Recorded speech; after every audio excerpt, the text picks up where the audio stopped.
Nah, sebelum kita mulai, silakan ketua kelas untuk berdoa dulu. Siapa dulu silakan. Sikap berdoa.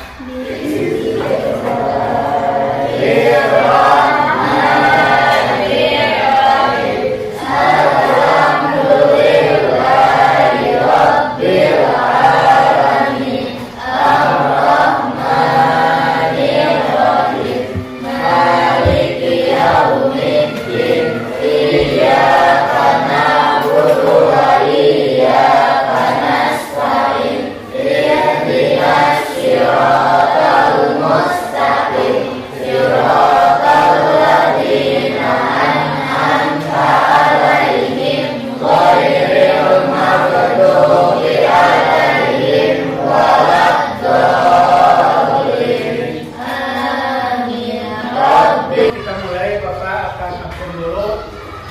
Melisa hadir. Siapa? Marha hadir. Ada. Kemudian Muhammad. Kemudian Leon.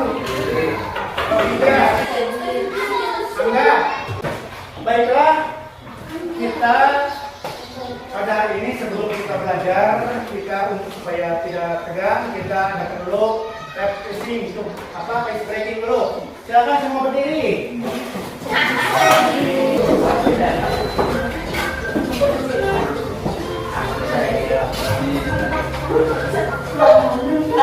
Ya. Semua kita berdua bersama.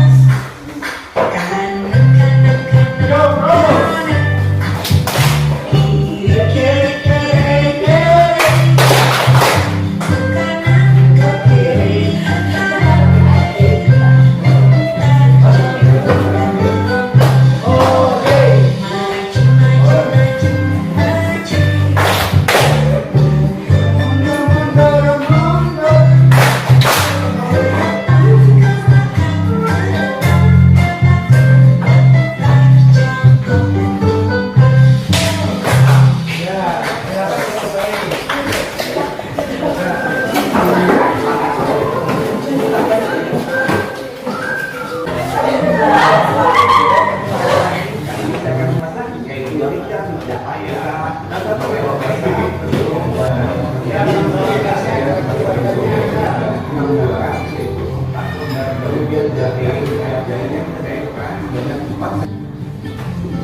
Jadi itulah tadi cuplikan video tentang cara-cara langkah-langkah membuat masakan itu ikan ayam. Nah, dari itu pertanyaan, apa yang kalian pikirkan tentang video tersebut? Pertama apa lagi? Ya. Apa yang kalian pikirkan dari video tersebut? Ayo. Apa lagi? Dari makan, apa lagi? Ayo. Ada? Jadi semua ya.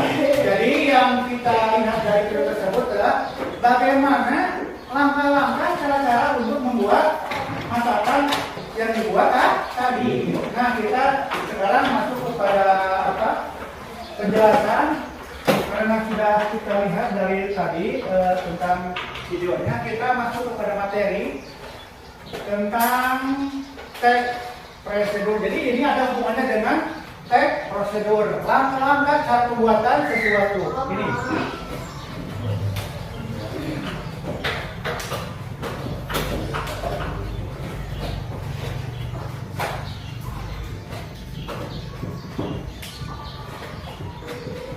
Kalian perhatikan nanti di dalam PowerPoint ada tentang teks prosedur.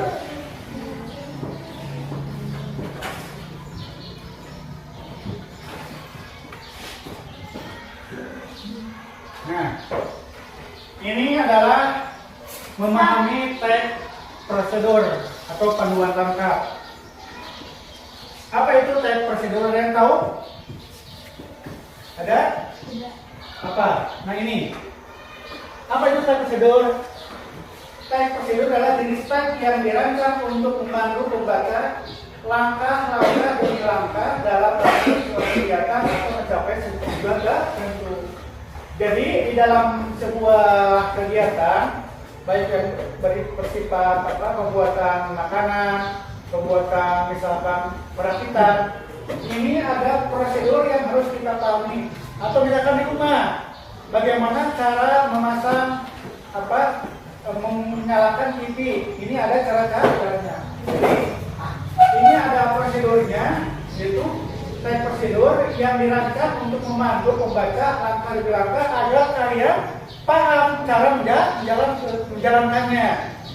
Jadi untuk asal diacak, tapi ada proses bagaimana cara langkah pembuatan atau menyajikan sesuatu.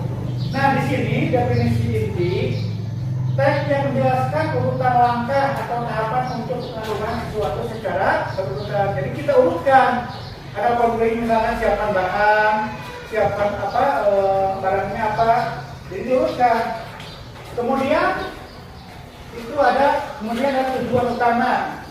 Jadi memastikan pembaca dapat melakukan sesuatu kegiatan dengan benar dan tepat dan berarti sehingga orang yang melihat mendengarkan tidak bingung.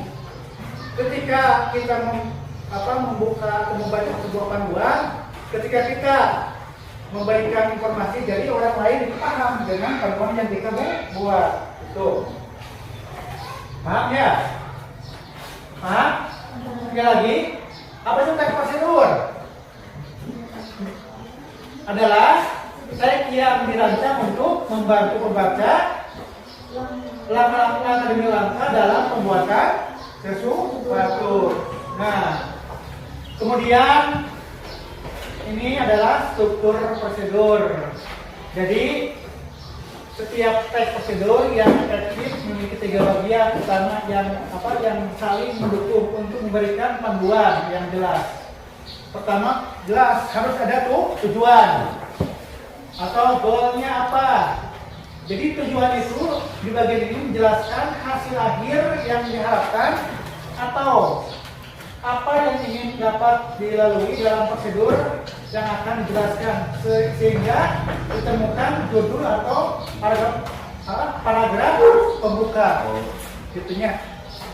Kemudian yang kedua, disiapkan bahan, alatnya, materialnya apa. Nah, kita kalau sudah ditemukan judulnya, pasti kita membutuhkan bahan apa saja. Daftar semua perlengkapan bahan atau alat yang dibutuhkan untuk melakukan prosedur. Kita misalkan membuat mie ayam, apa saja bahannya harus sudah siap. Kemudian langkah-langkahnya, step by step. Jadi dari mulai tahapan pertama apa? Jadi ada langkah-langkah pertama, kedua sampai penyajian. Itu. Nah, di dalam teks prosedur tentu ada Ada bahasa yang kita gunakan supaya dapat dipahami oleh pembaca. Jadi ada bahasa yang harus dimengerti. Pertama ada kalimat perintah atau imperatif. Itu menggunakan kata kerja yang menyatakan perintah. Biasanya dalam tulisan itu ditandai dengan apa? Perintah. Dengan tanda tanya, betul? Kemudian kata aksi menggambarkan tindakan fisik yang harus dilakukan. Contoh, masak, campurkan, gulung, itu berarti ada sebuah perbuatan. Jadi yang jelas di dalam bahasanya itu ada sebuah perintah kepada yang membaca agar melakukan sesuatu, berarti ini ada kalimat perintah yang aktif. Kemudian kalimatnya yang selanjutnya adalah kalimat present tense, yaitu di dalam bahasa itu sederhana, dapat dipahami oleh yang membaca. Kemudian ketika dibacakan itu mengerti orang yang membaca. Paham? Ya. Selanjutnya ada kata penghubung, mantu atau konjungsi temporal. Jadi biasanya ditentukan, silakan. Ditentukan berapa menitnya dalam sebuah pembuatan sesuatu. Paham ya? Siap? Siap? Nah, itu perlu ini lagi, direfresh lagi. Nah, ini contoh teks prosedur cara membuat nasi goreng. Nanti kalian bisa dibikin seperti ini. Pertama, misalkan lihat di sini. Di sini ada gambar apa? Nasi apa? Nasi putih apa lagi? Apa lagi? Mangkok. Kecap. Ya. Nah ini bahannya. Misalkan pertama nasi putih, minyak goreng. Ketiga bawang merah, bawang putih, telur, kecap manis, garam, lada. Kemudian wajan apa? Sate. Spatula apa? Cungkir. Ada yang cungkir yang apa? Cungkir. Dan yang cungkirnya yang dari kayu. Kemudian yang tidak kalah penting di dalam kalimat teks prosedur, langkah-langkah bagaimana kalian nanti cara-cara membuat nasi goreng. Tinggal saja satu, misalkan iris tipis bawang merah dan bawang putih. Ya, paham? Yang kedua, panaskan sedikit minyak di wajan. Jadi bahasanya lugas, cepat belit, langsung dipahami ya membaca. Kemudian setelah itu tumis bawang hingga harum baunya. Selanjutnya masukkan telur, kemudian diorang-arik hingga matang. Diorang-arik ya. Kemudian masukkan tambahkan nasi, garam, lada dan kecap manis. Kemudian aduk rata hingga semua bahan tercampur sempurna dan nasi menjadi panas. Ya. Ketika nasi goreng sedang hangat bisa ditambahkan kerupuk atau bisa diminum. Ini kalian pasti paham. Ya, pasti paham. Nah, kemudian apa sih teks prosedur itu? Apakah susah? Apakah mudah? Di sini dibagi dalam dua versi. Ada yang ada prosedur kompleks dan prosedur sederhana.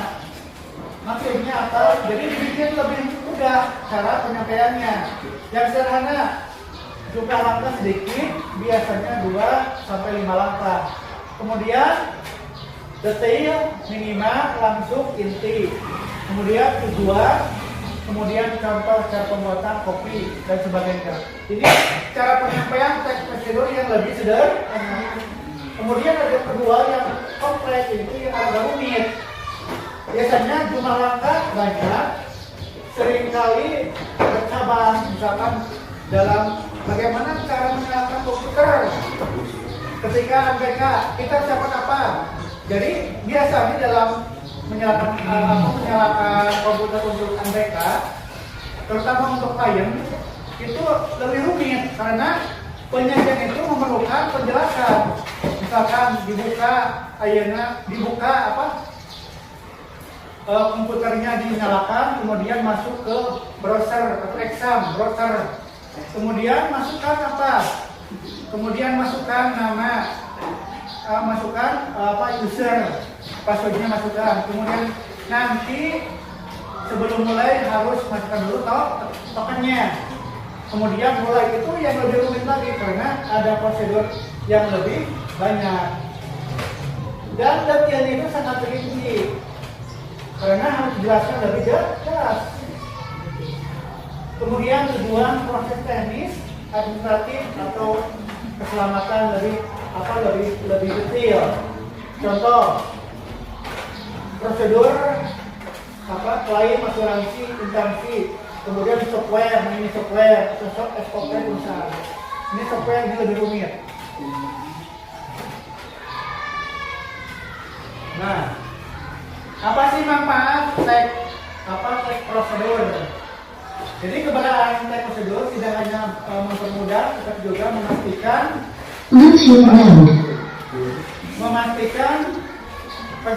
konsentrasi dalam keamanan dalam berbagai aktivitas. Jadi kita lebih di dalam tag prosedur ini kita lebih diuntungkan karena akurasi efisiensi itu lebih didapat karena sudah ada urutan-urutan dalam pembuatan sesuatu. Jadi tidak melamun kemana-mana karena sudah fokus ada cara-cara bagaimana pembuatannya. Di sini ada akurasi dan efisiensi, membantu orang melakukan sesuatu dengan benar dan efisien. Kemudian mengurangi risiko kesalahan atau pengulangan yang tidak perlu. Jelas kita perlu dalam sebuah pembuatan perlu akurasi, harus pas karena ini menjamin keberhasilan.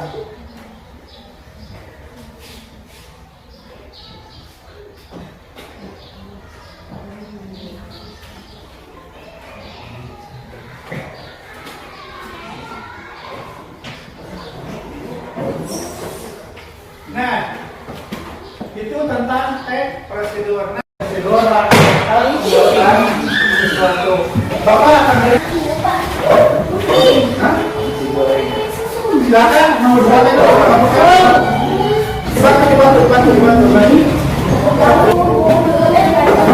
terbang enggak. Di atasnya tulis nama tulis.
Ya, misalkan alat ada pertama, misalkan gelas, gimana cara menangani?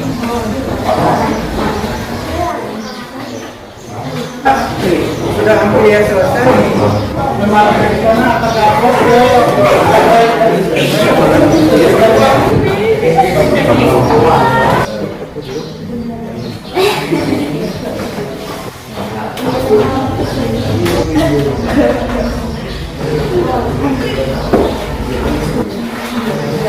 Sudah belum?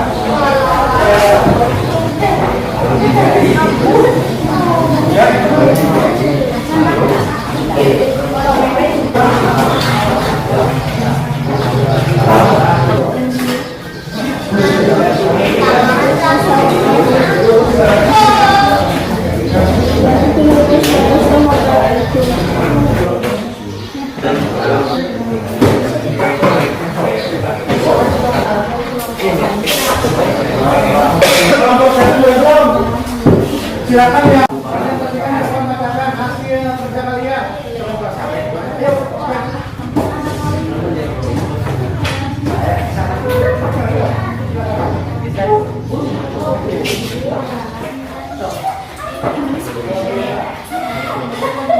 Assalamualaikum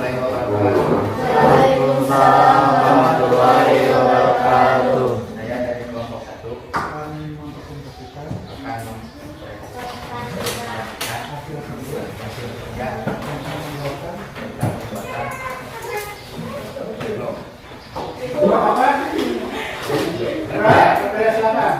apa saja alatnya? Satu apa? ATM, Badan. Apa lagi? gas, piring, sendok, serok, Bahan.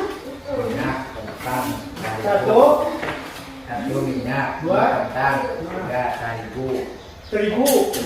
4 Telur. 5 air, 6 royco, 7 garam. Langkah-langkahnya.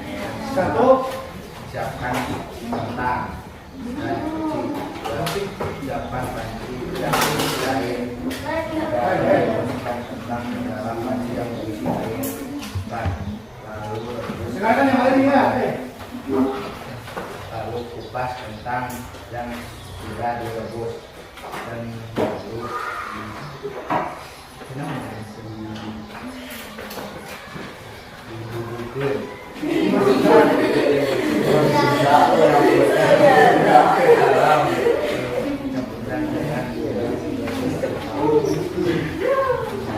Ya. Lalu goreng sampai matang, lalu dijahit, Media D. Itu cara pembuatan apa? Jadi siap di ketiga. Sudah bisa yang lain? Ya, silakan. Gantian, kelompok 2 silakan ke depan. Tentang silakan.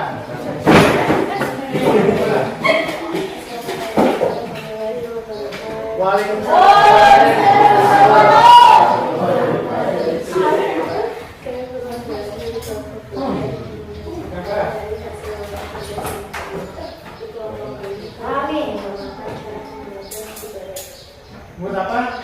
Nasi goreng. Enggak.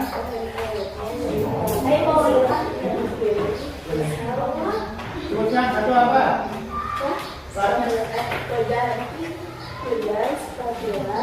Kedua, spatula. Ketiga.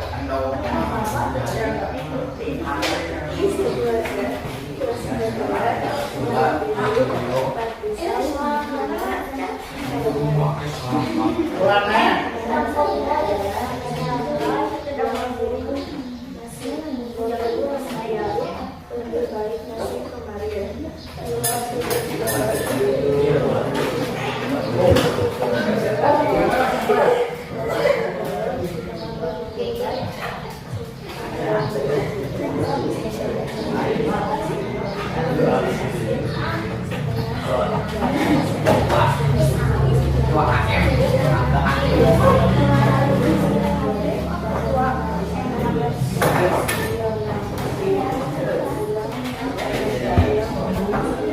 tidak?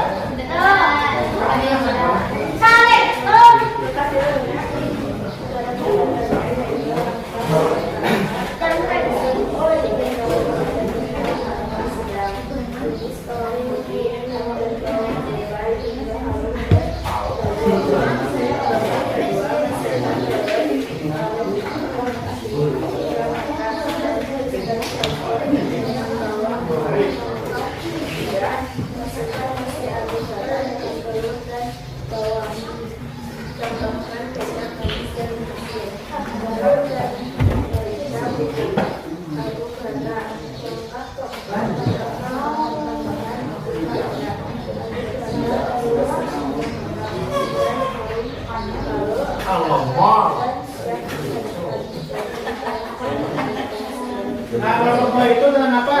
Membuat nasi goreng. Dapat dipahami langkah-langkahnya?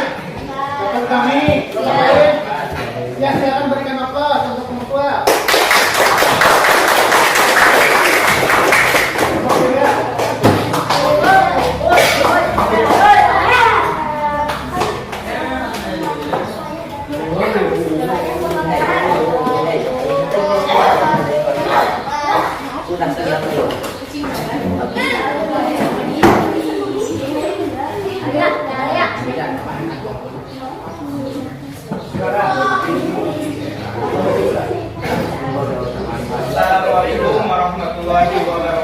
Waalaikumsalam warahmatullahi wabarakatuh. Selamat pagi semuanya. Kami dari kelompok 3 akan membahas tentang membuat gorengan tempe. Berikut adalah cara-caranya. Peralatan: 1. Wajan atau penggorengan. 2. Kompor atau alat masak lainnya. 3. Saringan atau alat penyaring minyak. 4. Piring atau wadah untuk menyajikan. 5. Sendok atau alat untuk mengaduk. Bahan-bahannya adalah tempe, tepung terigu, bawang putih. Tempenya sama berapa? Tempenya berapa gram? Kurang. Tempenya berapa? Tempenya berapa gram atau berapa kilo? Berapa ini? Berapa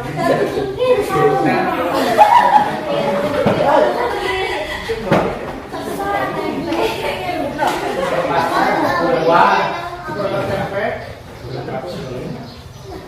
Ketumbar, Ketumbarnya berapa? Ketumbar berapa?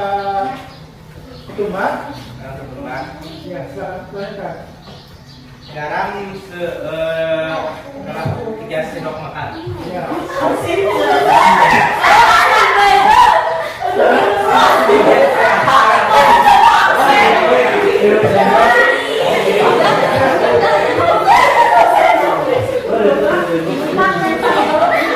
Setelah itu lada.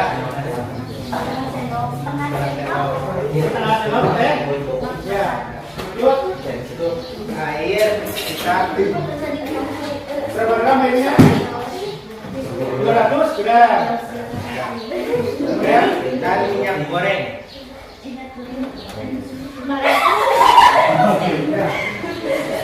Seperempat. Cara pembuatannya yaitu potong tempe menjadi ukuran yang diinginkan.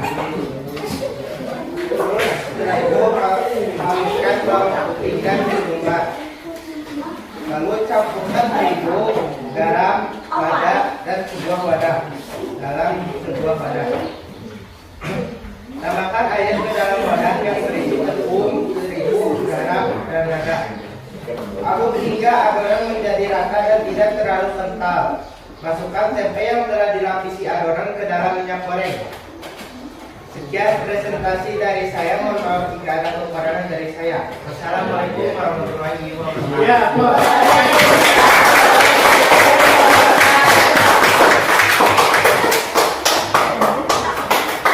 nah itu tadi bagaimana cara menjadikan sebuah makanan.